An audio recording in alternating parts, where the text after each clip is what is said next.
Hello everyone, and welcome to today's show with SportsbookReview.com. I'm your host Lee Martin, and I'm joined today by the one and only David Mannion. We're going to do some UFC Fight Night talking about Tyron Woodley and Gilbert Burns. We're going to go over the whole main card, but before we get into any UFC talk, go ahead, give us a like, subscribe to our channel, that way you never miss a live show. All right, well, let's just jump into it real quick. We're going to start with the prelim breakdown. It's going to be nice and brief. So, Dave, what would be your favorite prelim fight? And just give a quick breakdown and pick for that. Yeah. What's going on, guys? Hope everyone's okay, first of all. Prelims. This week, we have the UFC back in Vegas. They're at the Apex Center, where they hold Dana White Contender Series reality show. We're going to have a smaller octagon. It's going to be a tighter setting. And my favorite prelim fight is quite a tough one. These prelims, there's a few faces that I'm excited to see, but one of the most interesting fights on the undercard would be Katlyn Chookagian versus Antonina Shevchenko. Now, the reason this fight brings a lot of interest, and I just think that Chookagian is coming off a fight against the sister of Antonina, and a lot of people are swaying towards the Shevchenko sister, and for good reason. If we go and look at the first fight between Chookagian and her sister, she got absolutely dominated. And it was probably the first time Chookagian has been dominated in that manner in her career in the UFC. So now we have her sister stepping up, who is the older sister, the less decorated and successful sister, but still holds 2 championships in Muay Thai fighting. I believe she's won some kickboxing titles as well. Mm-hmm. So she has a similar, in fact, she's pretty much a copy of her sister, besides from the fact that she doesn't have the same ground game and jiu-jitsu that her sister possesses. So then we look at Katlyn Chookagian. A previous fight, lost to Antonina's sister. She's a high output fighter, great kickboxer, doesn't like grappling at all. She's not a ground fighter, but she does have a half decent takedown defense, which you need if you're not very, very good on the floor. So, it's experience versus, it's UFC experience versus kickboxing, Muay Thai experience. And the odds don't match my feelings for this fight. It's easy to look at the previous fight and say, well, it's a sister. She's going to come out. She's going to do the exact same thing. She's going to dominate her. She's going to do this, but she's going to be 2 steps behind Katlyn Chookagian in the striking, in my honest opinion, because everybody can talk about how great of a kickboxer and Muay Thai specialist that Antonina is, but you can't forget that Chookagian's in the exact same position. She has more experience. She's fought some of the finest females in the UFC. She's had, to be honest, I can't speak on the training camp now because of the situation we're in. And I know that Chookagian is in New Jersey. And I understand that New York's been hit pretty hard and that area's been hit bad in comparison to other locations. So I'm not sure if she's had a full camp, but her usual camp, she's training with the likes of Mark Henry. And she's ever evolving, Chookagian. Whereas Antonina, she's 36 now. Chookagian's only 30. Yeah, she doesn't have as much martial arts experience, but I think the UFC experience is more important in my opinion. So we look at the odds. I think the odds opened at Chookagian at around plus 140. I'm not sure if that's dipped now. Chookagian's at plus 120 right now. Plus 120. See, people are there already because they know. Can the odds be justified? I guess so, just because of how good Shevchenko's Muay Thai career was. But this is not Muay Thai, this is not kickboxing, this is a UFC. And we've got this girl in Chookagian who's still young and developing, whilst Antonina's just only getting older. It's a make or break situation for Shevchenko. And to be quite honest, she hasn't really impressed me all that much in the UFC. So for my favorite prelim fight, Chookagian versus Shevchenko, and I'm have to side with the underdog in Katlyn Chookagian. All right. Well, if you do want to get in on this game at BetOnline, Chookagian is plus 120 and Antonina is minus 140. So check that out. Now let's just head on over to the main event. We're going to start with the women's strawweight, Mackenzie Dern versus Hanna Cyphers. Mackenzie Dern is a beast. So I definitely want to hear your breakdown and pick for this fight. Lee, we could give that breakdown and move on to the next fight. Yeah. Literally. The price is here for a reason. This is what we have. This is what the UFC do from time to time. It's called your classic setup fight. We have one girl who, if she is maybe gifted, 1 or 2 wins, will go on to achieve great things. And then we have another girl who's just, I don't like putting disrespect onto people, but she's just a tough girl, and that's as far as it goes. She's country strong. Hanna Cyphers is country strong. She's a country girl. She grew up on a farm. In fact, I still think she works on a farm. I think she holds that as a job and fights as well. She'll be on the farm in the morning. She'll be in the gym by night time. So she's just one of them girls. Strong. The problem with her is 3 of her 4 defeats that she's had in the UFC have all came by a finish. They all came in round 2. I think 2 of them were submissions. She's facing one of the best jiu-jitsu girls in the game, unfortunately for her. Now, let's forget the Amanda Ribas and Mackenzie Dern fight, because Amanda Ribas is a black belt in jiu-jitsu. It was going to be cancelled out. She was going to lose her advantage. Her advantage is the ground game. Dern doesn't have the prettiest striking, but she doesn't need it. She needs the striking to set up the takedown. When she can set up the takedown, she can get it to the ground. Hanna Cyphers is strong. She might not get her down the first time, but she's eventually going to get this girl to the mat. When she gets it to the ground, it's going to be a matter of time before she gets this fight finished. As I mentioned, she couldn't get the Ribas fight done, but she was facing a black belt there. She's been doing jiu-jitsu since she came out the womb. Like the majority of Brazilians involved in martial arts, jiu-jitsu is their go-to. She's been doing it since she was age 3. I can't see a girl in Hanna Cyphers who doesn't really have any jiu-jitsu background other than her martial arts training, which is that's just standard practice. There's no long, lengthy experience in any one martial art for Hanna Cyphers. She's just an all-round MMA game player. So another thing, she's really tiny. Like, she's so small. And for how strong she is, I think she may be able to keep it standing where she is. She would win the fight. Now, don't get me wrong. If she can keep this standing, Hanna Cyphers can win this fight. She can certainly win this fight. But I just don't think she's going to be able to do that. Dern's going to have such a skill advantage. And I love Hanna, but look, she's such a humble character. If you look at her in interviews when she talks, she's the exact opposite of what the UFC want in a star. They don't want somebody who is reserved and quiet. They want someone who's out there, a bit more vibe to their personality, and that's exactly what Mackenzie Dern is. She may have less experience, but she's only got 1 loss. That came by decision. I'm gonna take the girl who's been doing jiu-jitsu since she was 3 years old. I think the price is a problem. It's juiced. Yeah. I don't play these straight, but there are certain people that do play these numbers straight. Now, if you do have a large unit size, it's not a bad idea, I guess, to pick up. Because to be fair, I see this. I hate to say it. My former partner Jay would say it. This is a bit of a free money fight here. It's a setup fight. Dern's going to win. I'm gonna probably slap her in a parlay.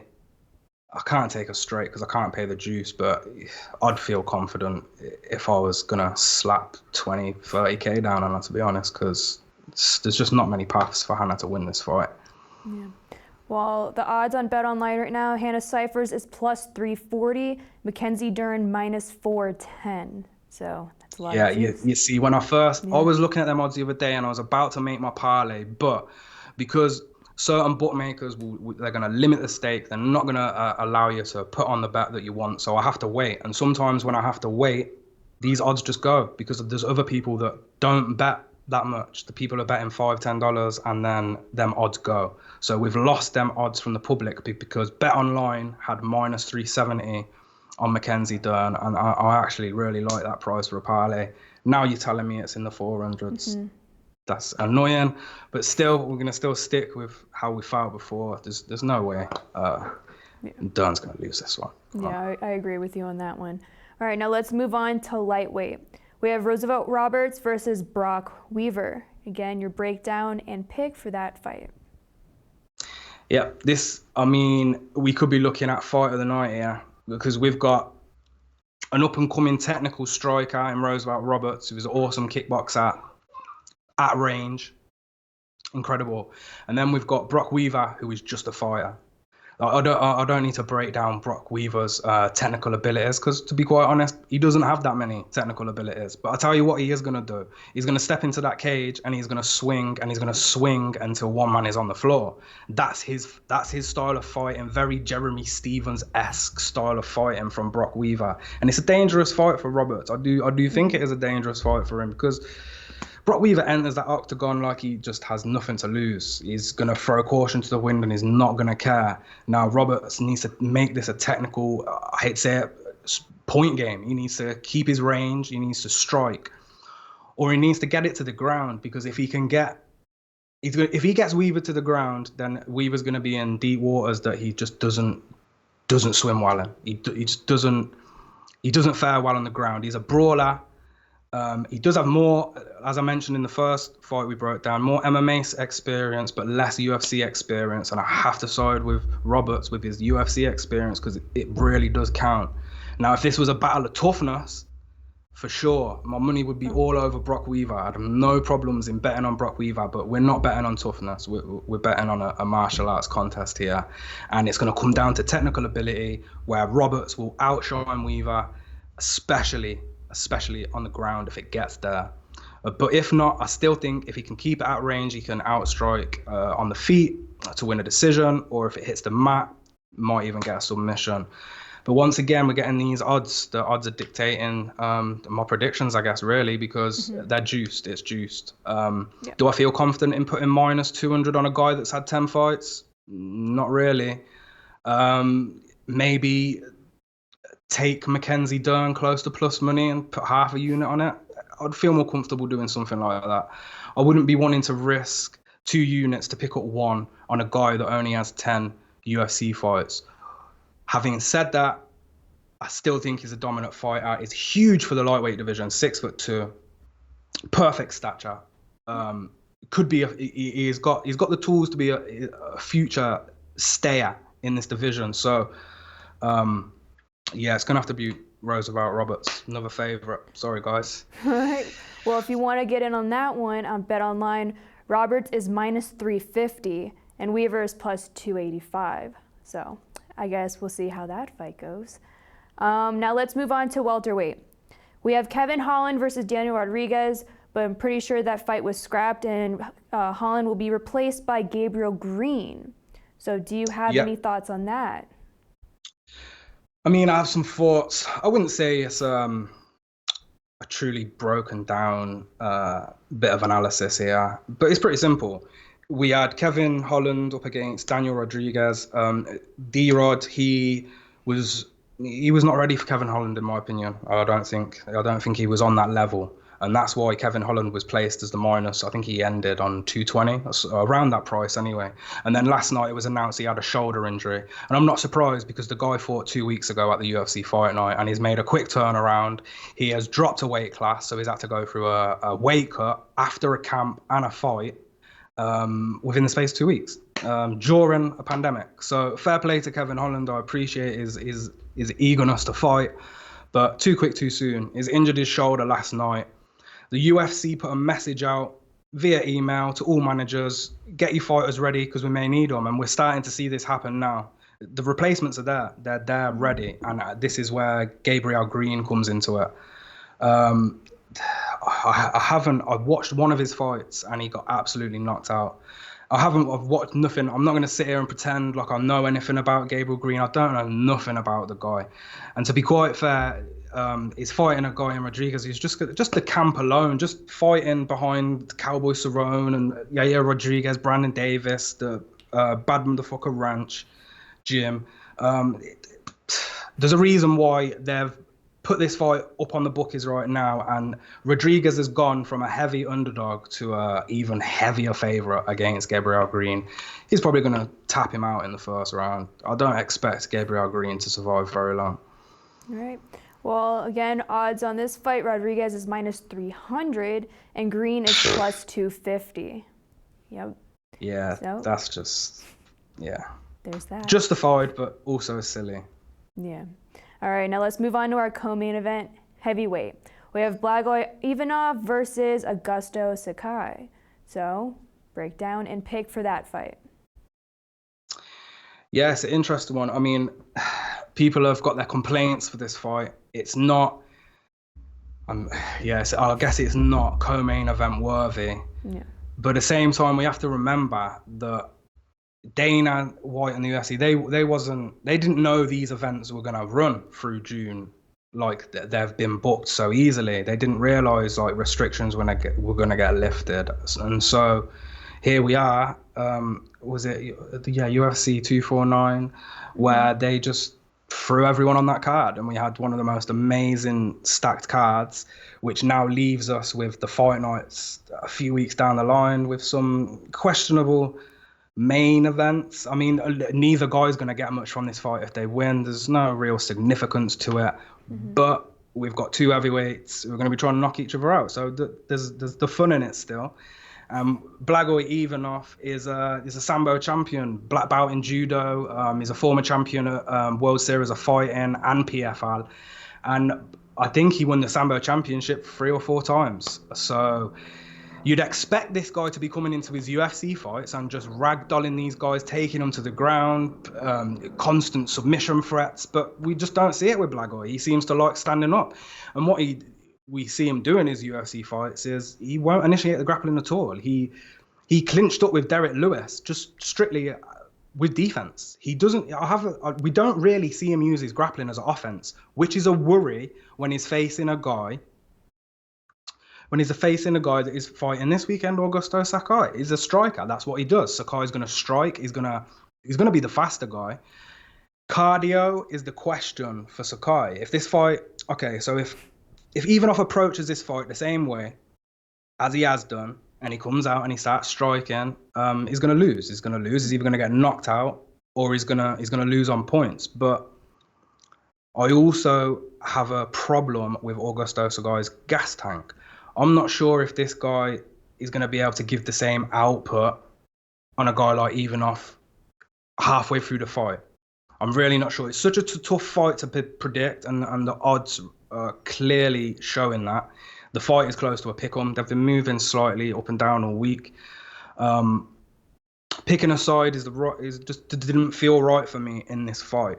But what did feel right was taking the over 2.5 rounds. I'm not sure what the price is now. I think I gave it out the other day in an SBR article for -170, and I wouldn't be surprised if that has now been juiced to the 200s.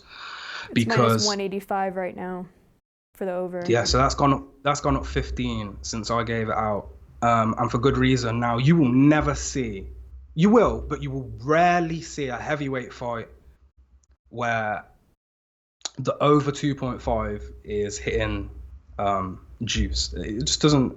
It's always plus money, because in the heavyweight division, knockouts are expected. The highest percentage of knockouts come in the heavyweight division, obviously, heaviest weight. But these two guys have got chins that are just. It's actually quite unexplainable how good their chins are. They just take shots. I mean, the shots Arlovsky gave Sakai and the shots that Derek Lewis gave Ivanov. We're talking about Derek Lewis, who is either joint heaviest hitter in the entire UFC with Francis Ngannou, or the heaviest hitter himself.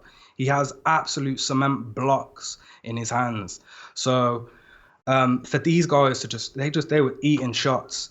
I think we're going to see either an Ivanov utilize some grappling for once, make this ugly, gas out Sakai, lead into a rough, sticky split decision, or we're going to see Ivanov neglect his grappling and Sakai will then outstrike him for 3 rounds. Will he knock him out? Probably not. Probably not. These guys' chins are incredible. Mm-hmm. So the over 2.5, you said -185 now. Yeah, that's what I like for this fight, rather than trying to pick a side, because the variables are just too much, and the bookies got it right. They really did. If you don't want to pick a side, I know they both started out at -110 at BetOnline, but now it's Sakai -114 and Ivanov -106. So yeah, so it's clear that right now people are siding with Sakai and his striking. They're siding with the younger guy, who on paper and from watching previous fights should have the speed advantage in the striking, and he also got a knockout with a body strike in his last fight. So I'm not surprised, but at the same time, people need to remember where Ivanov comes from. He's been doing this for a long, long time, and I think he's only 34 as well. So it's a real experience test for Sakai. So if you do bet Sakai, just go easy, maybe half a unit. Don't go too heavy on that. I'll keep that in mind.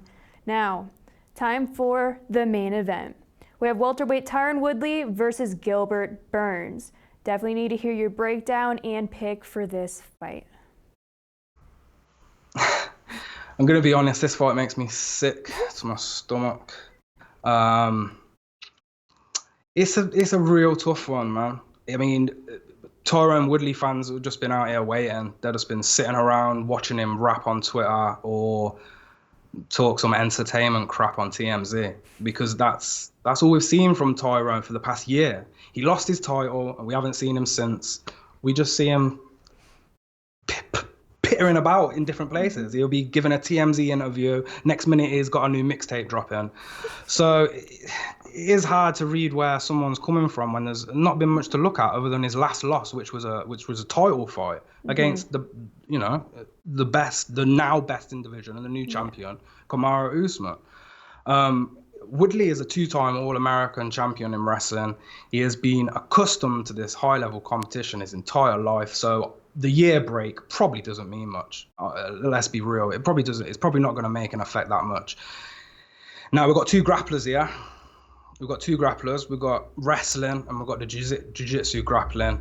90% of the time, we know what happens. It gets cancelled out. Wrestler versus wrestler. We're not going to grapple. Forget that. We're just going to strike. So then, are we going to see 5 rounds of striking?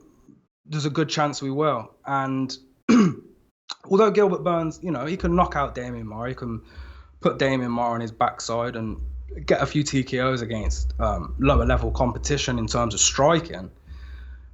But Tyron Woodley is not that guy. I don't think Gilbert Burns has the power to knock Tyron Woodley out. I really don't see it happening. I've always been a big supporter of Woodley. I think he's a great fighter, and the fact that he's still the number on ranked welterweight, he's been off for a year and no one's took his place, no one's been fighting for that spot. It's just, I'm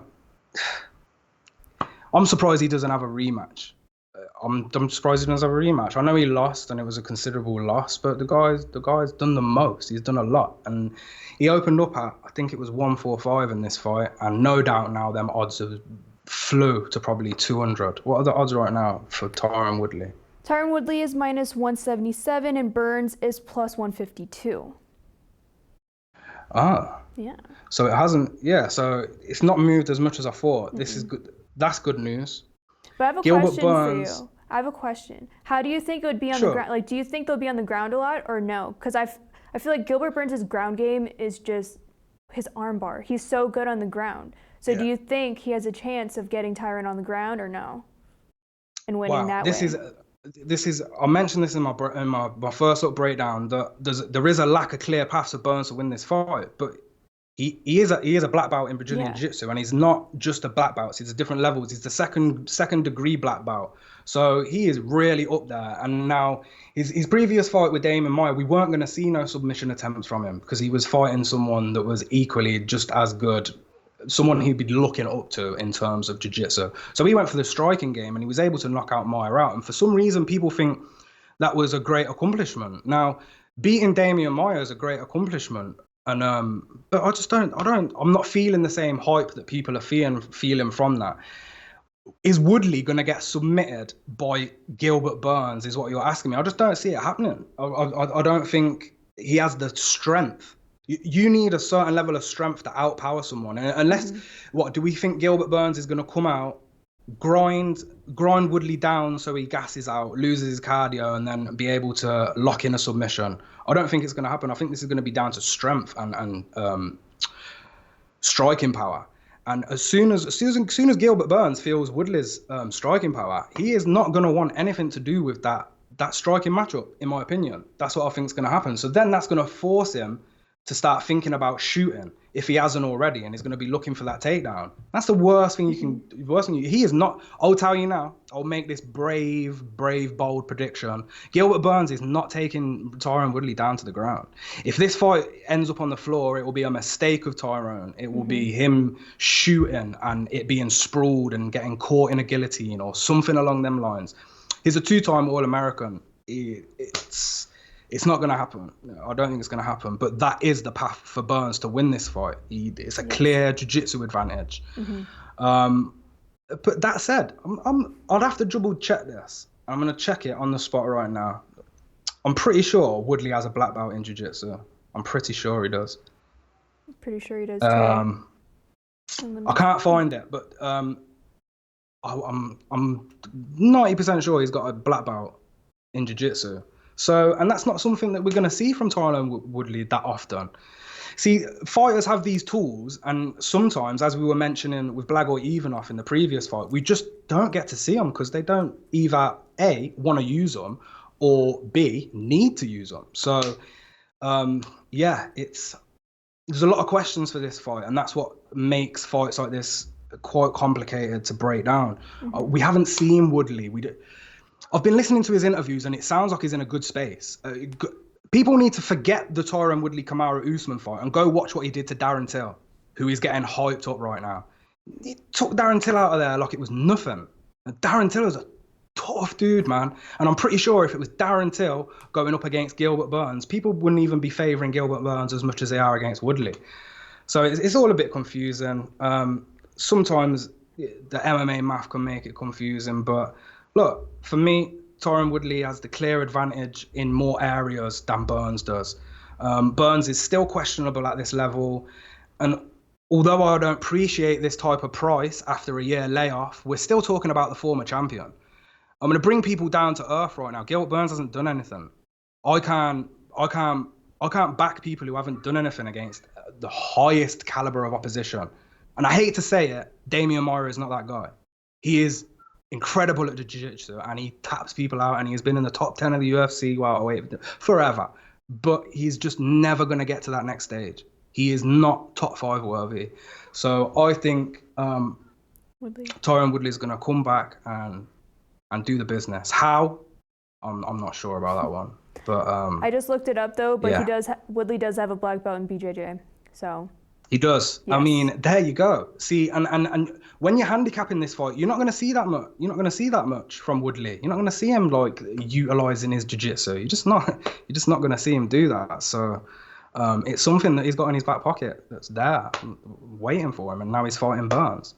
Woodley's a smart guy. He wouldn't be taking on a fight against Gilbert Burns, who is the guy that could take his spot, because that's what's going to happen. If Woodley loses to Gilbert Burns, he is losing a whole lot more than what Gilbert Burns is losing. He is losing his rematch at the title, he's losing his first position spot, and he's losing the hype that he had before that loss to Kamaru. Yep. And I'm a big supporter of Usman. Usman and Colby Covington are two of the toughest dudes in the entire UFC. So, Tyron Woodley. I'm going to stop blabbing on now, stop boring everyone. Tyron Woodley, and if you follow the SBR articles, you'll already know that that's what I'm siding with anyway. Yes. Well, Tyron Woodley. T. Wood. There we go. Now, real quick, I have some questions in the live chat if you can help me out, Dave, with questions. Sure, no problem. For starters, this isn't a question, but Martin Riggs says, Dave, what's up? But let's move on down. This is a question regarding the preliminary card. Beach Boss asks, is Spike Carlisle going to win? So what are your thoughts on the Spike Carlisle fight? I think this is my guy. I think he's just asking me this because I mentioned it the other day. Is Spike Carlisle going to win? I think he is. This is, to be fair with you, I gave this pick out. And if you go onto SBRodds.com and you go to the pick section, you go to the UFC tab, you'll see it there. Full written breakdown of why I think that Alpha Ginger is the guy to win this weekend. We took him probably his last fight, his debut fight in the UFC. He fought a guy called Alon Cruz, and everybody was betting Alon Cruz. And I'm sitting there watching the fight tape of Spike Carlisle going, hold on a second, like this guy, he can He can strike. He can kick. His striking's great. His pressure's great. He's strong. He can grapple. He can wrestle. He's ticking all the boxes for me. So I seen the price, 180. I missed the 180. I think we grabbed 170. We gave that plus 170 out. Fight night happened. Fight night comes around and Spike Carlisle knocks out Elon Cruz. I mean, I expected him to win scrape out the decision win and avoid the striking at Elon, but none of that even happened. The Alpha Ginger came out and did the work, and now the bookie is putting him as the underdog again. And as soon as I seen that price, it just didn't sit right with me. It left a bad taste in my mouth. So instantly, Spike Carlisle was a bet for me because I already knew him. I watched a lot of tape on him before, and I think he's got a real good core strength. He's a smaller guy. He's always fighting taller dudes. He's small for the division, but he's one of them small, stocky, lower to the ground, gets in. I like Spike Carlisle, I really do. But I think the price is getting hammered considerably, and if that drops below plus 120, I wouldn't even bother because I think it opened. Oh, what was the opener? I think it opened at around 130 right or 135. If it goes, say 115, I wouldn't hit it past 115. You're just getting into waters where the value is just disappearing because people keep hammering it. But yeah, you should be able to get 120 or around that at Bet Online, I think. Or Bet Online is 120. Yeah, Spike, Beach Boss, yeah, man. Spike, we're taking our boy, the Alpha Ginger again. All right, and then we have AJS asking Dave, what's your win-loss record, if you have that on you right now? Well, my win-loss record is at the top of my Twitter, so you can go check that. There we go.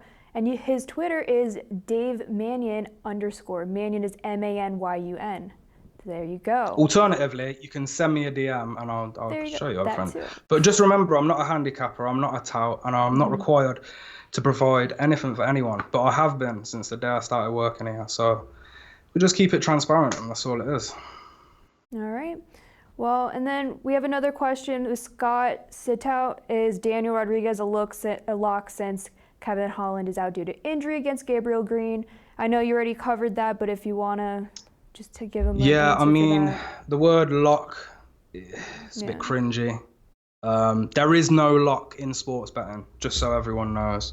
There's never a lock. It always happens every now and then. Andy Ruiz, Anthony Joshua. Yeah, there's no lock, but if we're talking probability, I think he's priced at around minus 300, which puts him at about 75% probability, which is about right. So, yeah. Not a lock, but heavily favoured to win for good reason. Am I betting that price on a guy who's had 12 fights, who hasn't really done much? No. Am I going to stop you from betting on it? Of course not. I do side with Daniel Rodriguez, though, yeah. All right, well, those are all the main questions that I see. Hello to everyone that says hi to Dave and I in the chats. So, if you don't follow Dave yet, again, give him a follow on Twitter at DaveMannion_. And also, you can check out his articles regarding UFC at SBRpicks.com. And we have other sports analysts by our experts. Definitely follow our Twitter page at SBR Sports Picks, as well as our Instagram page at SBR Sports. And also, like always, give us a like and subscribe to our YouTube page. That way you never miss a show. So thank you, Dave, for your time today. It was truly a pleasure, like always. So, thank you. Until next time, guys.